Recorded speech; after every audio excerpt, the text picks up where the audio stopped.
Good morning everyone, welcome back to my genius classes and to watching chemistry classes. Chemistry class में आप सभी का welcome है। तो आज हम डिस्कशन करेंगे केमिस्ट्री के चैप्टर नंबर 6 सरफेस केमिस्ट्री, जो उसी सीरीज का आज हमारा पार्ट 3 होने वाला है वीडियो। ठीक है, तो जिसमें हम ऑब्जेक्ट की बात करेंगे इस प्रकार से हम आप देख रहे हैं बोर्ड पे, आप खुद ही इसके बारे में हम पूरा फुल एक्सप्लेन करेंगे। ठीक है, देखिए पहला क्या है कि कैटलिस्ट क्या होते हैं। ठीक है, कैटलिस्ट क्या होते हैं। सपोर्टेड मान लीजिए कि ए और प्लस बी, कोई एक मान लीजिए इस प्रकार से दो अलग अलग समिश्र पदार्थ और इसी से मिलकर क्या बन गया सी, मतलब कि प्रोडक्ट बन गया। इधर वाला को हम क्या बोलते हैं, दैट रिएक्टेंट बोलते हैं, और इधर वाला को हम क्या बोलते हैं, प्रोडक्ट। ठीक है, तो ये जब ए और बी मिलते हैं और कुछ बनते हैं, मिल करके इसकी प्रोडक्ट बनते हैं। ठीक है, तो ये जो बने ना, तो कुछ ऐसा कुछ जल्दी बनाने के लिए हम कुछ इसमें डालते हैं, तो जिसमें एरो के ऊपर भी क्या करेंगे, कैटलिस्ट डालेंगे। ठीक है, ये दोनों मिलाकर जल्दी बनाने के लिए हम कुछ डालते हैं। ठीक है, कुछ केमिकल सोर्स या कैटलिस्ट जो डालते हैं, जो वो मिल करके जल्दी बनाते हैं प्रोडक्ट, उसी को हम कैटलिस्ट करेंगे। ठीक है, समझ रहे बात को। जैसे ए और बी जैसे कुछ टेम्परेचर वगैरह देते हो ना, तो कुछ प्रोडक्ट बनता है। ठीक है, तो उसी तरीके से जल्दी बनाने के लिए कैटलिस्ट डालो और प्रोडक्ट बनकर तैयार हो जाएगा।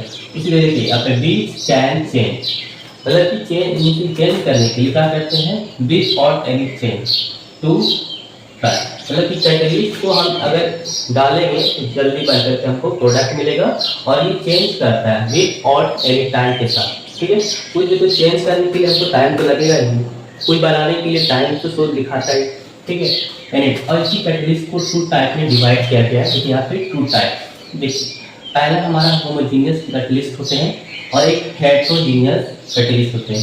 होमोजीनियस का मतलब क्या होता है, एक जैसे फेस को होना चाहिए। ठीक है, देखिए क्या बताया जाए, द रिएक्टेंट एंड कैटलिस्ट। तो हमने बताया कहाँ कैटलिस्ट कहाँ पे होंगे, इस एरो के साथ जो डाल देंगे। ठीक है, तो देखो, तो यहाँ पे क्या बताया कि reactant and catalyst are in same phase, दोनों क्या होंगे, सेम फेस होंगे। रिएक्टेंट और कैटलिस्ट दोनों सेम फेस होंगे, तब हमारा क्या कहलाएगा, होमोजीनियस कैटलिस्ट। यहाँ पर समझिए, ये O2 डाइऑक्साइड मतलब कि ऑक्सीजन बोलिए, ये क्या है, किस फॉर्म में, गैस है, जील के, और यहाँ पर भी जो डाले कैटलिस्ट में NO।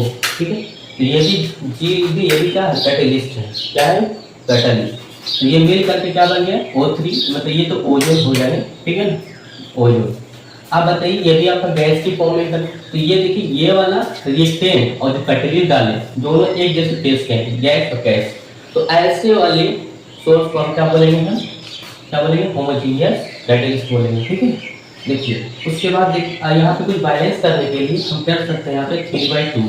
क्यों, यहाँ पे देखिए ऑक्सीजन का कितना है मोल, या फिर यहाँ पे है ना अणु में 3, और यहाँ पर C कम होने के लिए कितना कर सकते हैं, बैलेंस करने के लिए 2 से 2 कैंसिल हो जाने, डिसाइड की बात।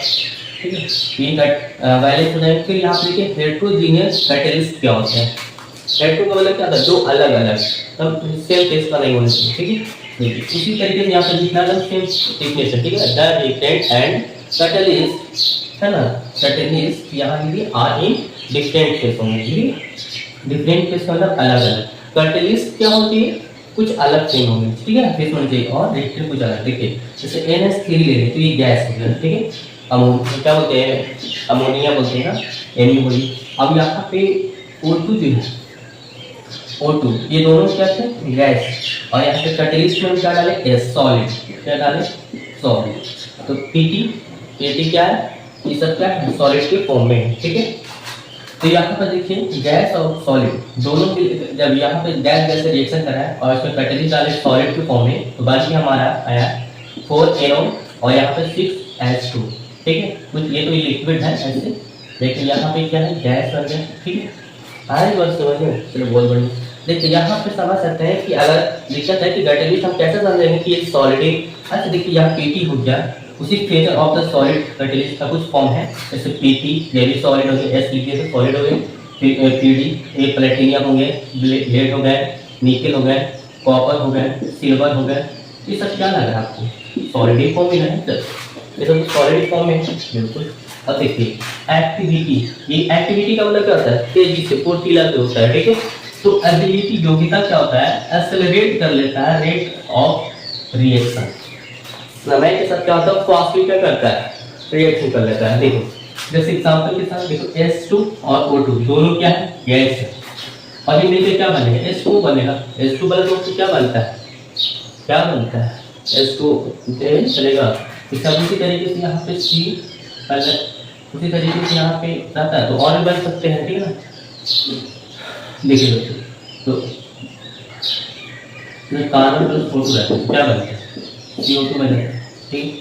अब यहाँ पर देखिए, अब सिलेक्टिविटी क्या है, समझ में आ रही है बात। तो ये तो नॉर्मली अभी तेजी से क्या कर लेते हैं, यहाँ पे एक्सेलरेट कर लेते हैं रेट ऑफ रिएक्शन, ठीक। तो देखिए सिलेक्टिविटी में ability to produce particular product. देखिए अब ये दोनों देख रहे हैं, ठीक है। ये जो है CO प्लस H2, यहाँ भी CO प्लस H2, दोनों एक ही रिएक्शन, सेम रिएक्शन है, लेकिन बट क्या है, देखिए यहाँ पे क्या बन सकता है, यहाँ पे बनेगा HCOH, ठीक है। और यहाँ पे जो बन रहा है, और प्लस में क्या बन रहा है, OH2O बन। देखिए ये CO प्लस H2, ये मिलकर बन रहा है CH4 और प्लस H2, ठीक है। लेकिन बात ये है कि ये दोनों मिलने पर ये तो मिथनॉल बना, या मिथनॉल, लेकिन ये कैसे बन गया, दो अलग अलग। तो इसमें कुछ कैटलिस्ट का ही काम है, ठीक है। देखो यहाँ पे जो डाले इसमें कॉपर और इसमें डाल दिया गया है निकेल। तो कॉपर और निकेल का डालने से ऐसा अलग अलग फॉर्मेट हो गया, ठीक। फिर उसके बाद देखिए यहाँ पे सेफ सिलेक्टिव कैटलिस्ट। देखिए सेलेक्ट मतलब सेफ जो होना चाहिए, सिलेक्ट करते हैं तब यहाँ से कैटलिस्ट फॉर्म होता है। देखिए कैटलिस्ट क्या होते हैं, कैटलिस्ट यहाँ पे रिएक्शन शॉर्ट फॉर्म में लिखा हुआ है, REC और power element reaction that depends करते हैं, वे इस पे डिपेंड करते हैं ऑन द कोर स्ट्रक्चर, मतलब रचनात्मक ऑफ द कैटलिस्ट और size of reactant and product molecular. ये तीन चीज पे क्या करते हैं, अगर सिलेक्टिव कैटलिस्ट के लिए हमको स्ट्रक्चर, फिर साइज और प्रोडक्ट मोलिकुलर, ये तीन चीज पे डिपेंड करते हैं, ठीक है। तब वो फास्ट में, जैसे यहाँ पे एग्जाम्पल में समझिए, यहाँ पे देखिए जे डायरेक्ट से देखिए यहाँ पे एल्युमिनियम हो गया, यहाँ पे सिलिकेट कैटलिस्ट में, फिर इसी मिलकर के इसका आता है यहाँ पे ZSM5, ये होते हैं गैसोलीन, ये क्या बनते हैं, गैसोलीन बनते हैं। तो उसके बाद देखिएगा कि एंजाइम्स क्या होते हैं, एक कुछ एसिडिटी का काम करते हैं, ठीक। देखिए एक्चुअली कहाँ होते हैं, देखिए कॉम्प्लेक्स यहाँ पे नाइट्रोजन कंपाउंड में होते हैं, फिर हाई मोलिकुलर मास होते हैं इसके, फिर यहाँ पे इन एनिमल बॉडीज में भी क्या होती है, रिप्रेजेंट होते हैं, ठीक है। एंजाइम वुमेन्स में भी होते हैं, यहाँ पे एनिमल्स होती है, जंतु से लेकर वुमेन मतलब मानव में भी होती है, ठीक है। फिर उसके बाद की हाई लेवल में भी क्या होती है, हाईली स्पेसिफिक एफिशिएंट भी होती है, ठीक। कुछ प्लांट से लेकर के कुछ हमारा एनिमल्स में भी एंजाइम्स की लेवल कम करती है, ठीक। उम्मीद करते हैं यहाँ तक आपको समझ में आ गई, ठीक। फिर इसी तरीके से अगला वीडियो देखने के लिए हमारे वीडियो का लाइक करें। Okay, thanks for watching video, have a good day.